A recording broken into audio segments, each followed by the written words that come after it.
കേരളത്തിൽ മുസ്ലിം സഹോദരിമാർക്ക് തലയിൽ തട്ടം ഇടേണ്ടതില്ല എന്ന് വാദിക്കുന്നവരുള്ള കാലഘട്ടമാണ്. അത്തരത്തിലുള്ള ഫെമിനിസ്റ്റുകൾ സോഷ്യൽ മീഡിയയിൽ വന്നുകൊണ്ട് ആവശ്യമില്ലാത്ത ദീനിനെതിരെയുള്ള വർത്തമാനങ്ങൾ, വിവരമില്ലാത്ത വർത്തമാനങ്ങൾ പറയുന്ന കാലഘട്ടമാണ്. എന്നാൽ ഖുർആൻ തലയിൽ തട്ടമിടണമെന്ന് വ്യക്തമായി പഠിപ്പിച്ചതാണ്.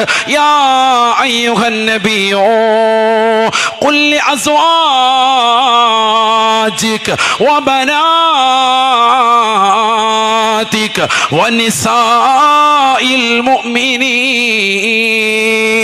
നബിയേ നബിയേ, തങ്ങൾ ഈ സമൂഹത്തോട് പറയണേ, ലോകത്തുള്ള മുസ്ലിം അംഗമാരോട് പറയണേ, അതിനു മുമ്പ് തന്നെ തങ്ങളുടെ ഭാര്യമാരോട്, തങ്ങളുടെ പെൺമക്കളോട്, ലോകത്തുള്ള സർവ്വ മുസ്ലിം അംഗമാരോടും തങ്ങളൊരറിയിപ്പ് കൊടുക്കണേ. യുദ്നീന അലൈഹിന്ന മിൻ ജലാബീബിഹിന്ന, സ്ത്രീകൾ അവരുടെ തലയിലിട്ടിരിക്കുന്ന തട്ടം മുഖപടലമൊന്ന് താഴ്ത്തിയിട്ട് കൊള്ളട്ടെ. അന്യപുരുഷന്മാരിൽ നിന്ന് പരിപൂർണമായി മറപാലിക്കണേ എന്ന് വിശുദ്ധമായ ഖുർആൻ. ذلك أدنى أن يعرفن فلا يؤذين. എന്തിനാണ് തലയിൽ തട്ടമിടാൻ പറഞ്ഞത്? എന്തിനാണ് ഒരു പെണ്ണ് പരപുരുഷന്മാരിൽ നിന്ന് മറപാലിക്കാൻ വിശുദ്ധ ഇസ്ലാം പറഞ്ഞത്? പെങ്ങളെ, അള്ളാഹ്ക്ക് പുണ്യം കിട്ടാനല്ല, ലോകത്തുള്ള ഒരു അമ്പിയാക്കൾക്കും അതിലൂടെ ഒരു പുണ്യവുമില്ല, മറിച്ച് നിങ്ങളുടെ ഗുണത്തിന് വേണ്ടിയിട്ടാണ്. ذلك أدنى أن يعرفن فلا يؤذين. രണ്ട് കാര്യങ്ങൾ അള്ളാഹു ഉയർത്തിപ്പിടിക്കുകയാണ്. ഒന്ന്, പതിവ്രതയുള്ളതാകുന്ന സ്ത്രീകളുടെ ലക്ഷണമാണ് തലമറച്ച് നടക്കൽ, ഔറത്ത് മറച്ച് നടക്കൽ, തലമരിപൂർണമായി മറച്ച് നടക്കൽ. അത് പരിപൂർണമായി മറച്ച് നടന്നാൽ പതിവ്രതയുള്ള പെണ്ണാണെന്ന് ലോകമറിയുമേ. രണ്ട്, അള്ളാന്റെ ഖുർആൻ പറയുകയാണ്, ഫലാ യുഅദീൻ. അവളെ ആരും ശല്യം ചെയ്യാതിരിക്കാനാണ്.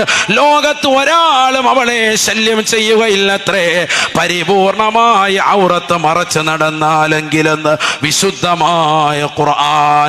അതല്ലേ കമലാസുരയ്യ പോലും ഒരു കാലഘട്ടത്തിൽ മാധവിക്കുട്ടി എന്ന പേരിലുണ്ടായിരുന്നതായ വലിയ കവയിത്രിയും രചയിതാവുമായിരുന്നവർ ലോകത്തോട് വിളിച്ചു പറഞ്ഞത്, ചാലാ മാർക്കറ്റ് എന്ന തിരുവനന്തപുരത്തെ മാർക്കറ്റിലൂടെ പരിപൂർണമായി തലമറച്ചുകൊണ്ട്, ശരീരം മറച്ചുകൊണ്ട്, ഹിജാബ് ഇട്ടുകൊണ്ട് ഞാൻ നടക്കുമ്പോൾ എനിക്ക് പരിപൂർണമായ സുരക്ഷിതത്വം ഉറപ്പാണ്, ഉറപ്പാണ്.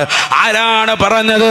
ഒരു കാലഘട്ടത്തിൽ അവിശ്വാസികളായി നിലകൊള്ളുകയും ധാരാളം എഴുത്തുകൾ ലോകത്തിന് സമ്മാനിക്കുകയും ചെയ്ത് അവസാനം ഷഹാദത്ത് കലിമ ചൊല്ലി വിശുദ്ധ ഇസ്ലാമിൻ്റെതായ തൂവള്ള പതാക കയ്യിലേന്തിയതുപോലെ വിശുദ്ധ ഇസ്ലാമിന്റെ ശാന്തര തീരത്തേക്ക് കടന്നു വന്ന് മുസ്ലിമത്തായി ജീവിച്ച് മോമിനത്തായി മരണപ്പെട്ടു പോയതാകുന്ന കമലാസുരയ്യ ലോകത്തോട് വിളിച്ചു പറയുകയാ, എനിക്ക് ഇത്തരത്തിലുള്ളതാകുന്ന സൗകര്യം കിട്ടിയത് ഈ പർദ്ദ അണിഞ്ഞപ്പോഴാണ്.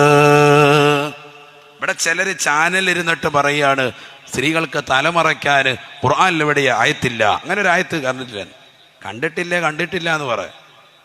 ഇനി നിങ്ങൾ കുൽഹുവല്ലാഹ് കണ്ടേക്കുന്നോ? കുൽഹുവല്ലാഹ് കണ്ടവരെങ്കിലും ബാക്കിയുള്ളത്. സൂറത്തുൽ ഇഖ്ലാസ് പോലും കാണാത്തവരാണ് ഇത്തരത്തിലുള്ള വാദഗതികൾ ഉന്നയിക്കുന്നത്. അള്ളാഹു നമ്മളെ കാക്കട്ടെ. പറച്ചിലേട്ടവർക്കും ഖുർആൻ മുഴുവൻ കലക്കി കുടിച്ച് ലേഹിയായിട്ട് അടിച്ചിരിക്കുകയാണ്. പരിശുദ്ധമായ ഖുർആനിനെ കുറിച്ച് അറിവുള്ളവർ പറയട്ടെ, വിവരമില്ലാത്തവർ മിണ്ടാതിരിക്കട്ടെ. ദീൻ പഠിച്ചവർ പറയും, അല്ലാത്തവർ മറ്റുള്ള ഏതെങ്കിലും കാര്യത്തിൽ ഇടപെട്ട് മിണ്ടാതിരിക്കൽ. ദീനിലേക്ക് കയറി പറയാതെ. അള്ളാഹു നമ്മളെ കാത്തു സംരക്ഷിക്കട്ടെ. നോക്കൂ നിങ്ങൾ, നമ്മുടെ മക്കൾ തലമറയ്ക്കുന്നതിൽ പിറകോട്ടാണ്. മറയ്ക്കണോ വേണ്ടോ എന്നുള്ള ചർച്ചയിലാണ്. പലസ്തീനിൻ്റെ മക്കൾ തൻ്റെ പ്രിയപ്പെട്ട മാതാവ് അപകടത്തിൽപ്പെട്ടുകൊണ്ട് കെട്ടിടാവശിഷ്ടങ്ങളിൽ നിന്ന് കിട്ടിയതാകുന്ന പ്രിയപ്പെട്ട സഹോദരിയെ പുറത്തെടുത്ത് കൊണ്ടുപോകുമ്പോൾ തല മറച്ചു കൊണ്ടുപോകുകയാണ്.